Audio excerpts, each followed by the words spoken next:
ఇప్పుడే జీ5 app download చేయండి. చూడండి మీ ఫేవరెట్ టీవీ షోస్ ఎప్పుడైనా ఎక్కడైనా. డాక్టర్ గారు, మరి బ్యాక్ పెయిన్ అన్నది ఈ మధ్యకాలంలో వయసుతో సంబంధం లేకుండా ప్రతి ఒక్కరికి వచ్చేస్తుంది కదా. ఆ బ్యాక్ పెయిన్ తగ్గించుకోవాలంటే ఎలాంటి ఆసనాలు చేస్తే బాగుంటుందో చూద్దామా? వెనక భాగంలో ఉండే కండరాలన్నిటిని టైట్గా పట్టేసిన వాటిని బాగా ఫ్రీ చేయటానికి, అట్లాగే పూసలకి మధ్యలో కొంచెం గ్యాప్ పెంచి నరాలపైన ఒత్తిడి తగ్గించడానికి, కొన్ని రకాలుగా స్పైనల్ ట్విస్టింగ్కి ఇటు మజిల్కి రిలాక్సేషన్కి ఉపయోగపడే అలాంటి వ్యాయామాలు 2-3 ఎలాంటివి చేయాలో ఇప్పుడు చూద్దాం. బ్యాక్ పెయిన్కి ఉపశమనం కలిగించే కొన్ని వ్యాయామాలు, కొన్ని ఆసనాలు ఇప్పుడు మనం చూడబోతున్నాం. ముందుగా మనం వెల్లకిలా పడుకోవాలి. అలా పడుకున్న తర్వాత 2 కాళ్ళని మోకాళ్ళ దగ్గర మడిచి పాదాలు తొడ భాగం దగ్గరకు వచ్చేట్టు అట్లా పెట్టించిన తర్వాత చూడండి, ఎడమ కాలుని కుడి తొడ పైన పెట్టుకుంటాం. కుడి కాలుని కూడా పైకి లేపి రొమ్ము దగ్గరికి కాళ్ళు వచ్చేటట్టు అట్లా దగ్గరకు లాక్కొని కుడి చేతిని కుడి మోకాల పైన వేసి అట్లా అనుకోవాలి. ఎడమ చేతిని ఎడమ కాలు కింద నుంచి తీసుకెళ్ళి అట్లా లాక్ చేస్తూ లాక్కోవాలన్నమాట. ఆ తర్వాత చూడండి, కుడి కాలుని ఎడమ తొడ మీద వేసేస్తాం. ఇప్పుడు చూడండి, కుడి చేతిని కింద నుంచి తీసుకొచ్చి అట్లా మెలికెయ్యాలి. లాక్కోవటం చాలా ఈజీ అవుతుంది అనమాట రొమ్ము వైపుకి. ఎడమ కాలుని ఎడమ చేతి మోకాలు వెనక భాగంలో అట్లా పెట్టేసి లాక్కుంటాం. అంటే బాగా మనం స్ట్రెచ్ చేయటం అనమాట. ఇలా చేయటం ద్వారా బ్యాక్ మజిల్స్ అన్ని బాగా ఫ్రీ అవుతాయి. కాస్త స్ట్రెయిన్ అయ్యాక రిలీవ్ చేయాలి, మళ్ళీ ప్రెస్ చేసి రొమ్ము దగ్గర కాళ్ళని వచ్చేటట్టు లాక్కోవాలి. ఇక రెండో వ్యాయామం చూడబోతున్నాం. అలాగే వెళ్ళకిలా పడుకుని కుడికాలు చాపేస్తాం స్ట్రైట్గా, ఎడమ కాలుని మోకాలు వంచకుండా పైకి అట్లా లేపాలి.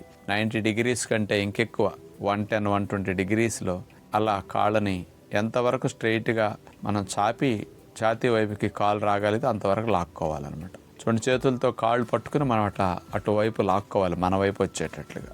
ఇలా అట్లా స్ట్రెచ్ చేసి కొన్ని నిమిషాలు, కొన్ని సెకండ్ల పాటు అట్లా ఉన్న తర్వాత ఈసారి ఎడమ కాలు చాపేస్తాం, కుడి కాలుని పైకి లేపి మోకాలు బెండ్ చేయకుండా చేతులతో కుడి కాలుని అట్లా పట్టుకుని ఎంతవరకు మన వైపు లాక్కోగలిగితే కాళ్ళని అట్లా లాక్కుంటూ ఉంటాం అనమాట.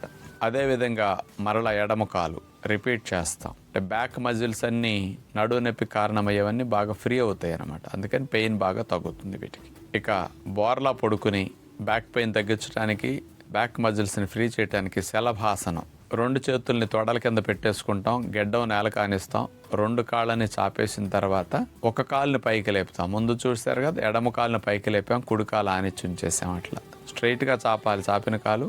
ఈసారి ఎడమ కాలు ఆనిచ్చి కుడి కాలుని పైకి లేపుతాం శలభాసనంలో, ఏకపాద శలభాసనం. అట్లా 2-3 సార్లు కుడికాలు, 2-3 సార్లు ఎడమ కాలు అట్లా లేపి ఉంచితే బ్యాక్ మజిల్స్ అన్ని బాగా ఫ్రీ అవుతాయి. ఇట్లాంటివి చేయటం ద్వారా అసలు నొప్పి రాకుండా కూడా బాగా ఉంటుందన్నమాట. ఆ తర్వాత 4వది సర్పాసన్. బోర్లా పడుకుని కాళ్ళు చాపేసి భుజాలకు సమాంతరంగా చేతుల్ని నేల కానిచ్చేసి ఇక చేతులు ఇట్లా స్ట్రైట్ చేస్తాం. అప్పుడు చూడండి, మెడ నడువంతా కూడా పాము పడగలేపినట్టుగా అట్లా వెనక్కి బెండ్ అవుతుంది అనమాట. చేతులు సపోర్ట్తో అట్లా భుజాల్ని, మెడని, నడువనని వెనక్కి ఉంచుతాం అనమాట. చివరగా తీసేసి వజ్రాసనంలో కూర్చుని యోగ ముద్రాసన్, నడుమును ముందుకు ఉంచుతూ చేతులు నేల మీద పెట్టి అట్లా యోగ ముద్రాసన్ 5 చేయగలిగితే మంచిది. జీ5 యాప్ డౌన్లోడ్ చేసి అన్ని ఎపిసోడ్స్ పూర్తి ఉచితంగా చూడండి.